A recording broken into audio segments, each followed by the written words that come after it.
법률사무소에 신입 변호사들이 한 10여 명이 모여서 이제 실제 출자를 하고 있었습니다. 거기에 김동선 씨가 합석을 하게 된 것이죠. 예. 그 과정에서 일어났는데 거기서 이제 김동선 씨가 이제 술에 만취했습니다. 몸을 가눌 수 없을 정도로 만취했다고 합니다. 네. 그래서 만취한 상태에서 변호사들 대상으로 이제 막말을 했던 것이죠. 그리고 모욕적인 언사를 했던 것이죠. 예. 그러다가 또 그것을 또 일어나서 뭐 하다 보니까 그 몸을 가누지 못하는 그분을 말리다가 네. 또는 말리거나 또는 부축하는 과정에 있던 남자 변호사 뺨을 때리고 여자 변호사의 이제 머리채를 잡아서 막 흔들고 뭐 그렇게 했다는 사건이죠. 그렇군요. 이번 사건이 터지고 나서 김동선 씨에 대한 관심이 좀 높아지고 있습니다. 어떤 네. 인물인가요? 그 김동선 씨는 이제 하나그룹의 김성현 회장의 셋째 아들이죠. 예.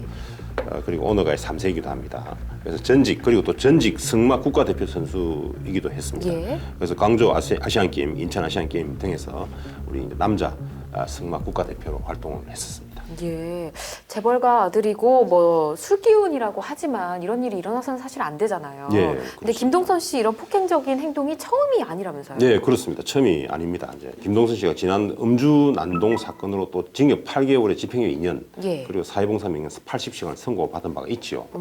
그리고 지금 현재 집행유예 기간 중입니다. 좀 갑질이라고 표현을 하면 딱 맞을 것 같다라는 생각이 들긴 하는데 문제는 현장에 있던 변호사들이 김 씨를 고소하지 않았다고 하더라고요. 예. 근데 그게 조금 이제 애매한 부분인데 지금 사실 9월 달에 일어나 한 2개월이 지나지 않았습니까? 네. 근데 그 사이에 2개월 이게 어떻게 해서 이제 밖으로 다시 세간에 알려지게 됐는지는 그 경위는 정확히 사실 알려져 있지 않습니다. 예. 뭐 여러 가지 추측은 난무합니다만 알려지지 않는데 여하튼 제가 서울지방변호사 사무총장을 맡고 있다 보니까 거기서 이제 발빠르게 대응을 좀 해야 되겠다 해서 이제 같이 대응을 했던 것이죠. 그래서 네. 성명서를 냈습니다. 그래서 진상조사를 철저히 해라. 예. 그리고 이것은 변호사에 대한 폭행은 바로 이제 법치주의에 대한 폭행이다라고 해서 이제 굉장히 그 갑질 행태를 이제 비판하면서 이제 진상조사를 촉구를 했죠. 그러자 곧바로 대한변호사협회에서 바로 이제 형사 고발을 하게 된 것입니다. 네. 그래서 이제 폭행과 모욕 혐의로 고발을 했고, 그다음에 경찰과 검찰이 이제 수사에 착수를 했습니다. 그렇지만은 아마 그 피해받은 피해자인 변호사들의 어떤 태도로 인해서 아마 처벌 가능성이 그렇게 높아 보이지는 않습니다.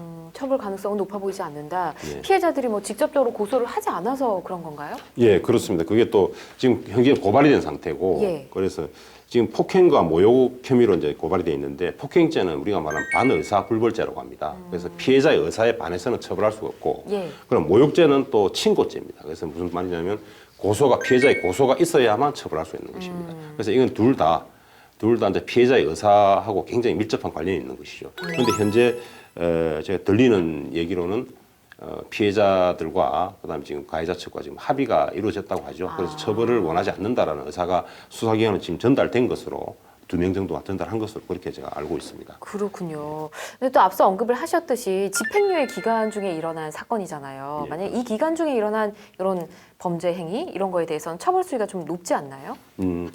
높을 수 있죠. 그리고 또 왜냐하면 집행유예를 선고할 수 있는 형이 예. 기본적으로 징역 3년 이하 징역형을 선고할 때 그 집행을 유예하는 것입니다. 네. 이를테면 징역 1년에 집행유예 2년이다 그러면 징역 1년을 선고할 것인데 예. 그다음 그 집행을 2년간 유예해 준다는 것이죠. 네. 그리고 그 유예 기간 동안에 아무런 문제가 없이 경과가 된다면 네. 도가 되면 그 징역을 선고한 안 해- 형은 형을 안 실효가 써도 되는 된다. 것입니다. 예. 그런 형이고 그래서 집행유예 기간 중에는 또다시 집행유예를 선고할 수가 없습니다. 그래서 실형을 선고하든지 그렇지 않으면 벌금형이나 또는 이제 처벌되지 않는 쪽으로 가야 되는 것이죠.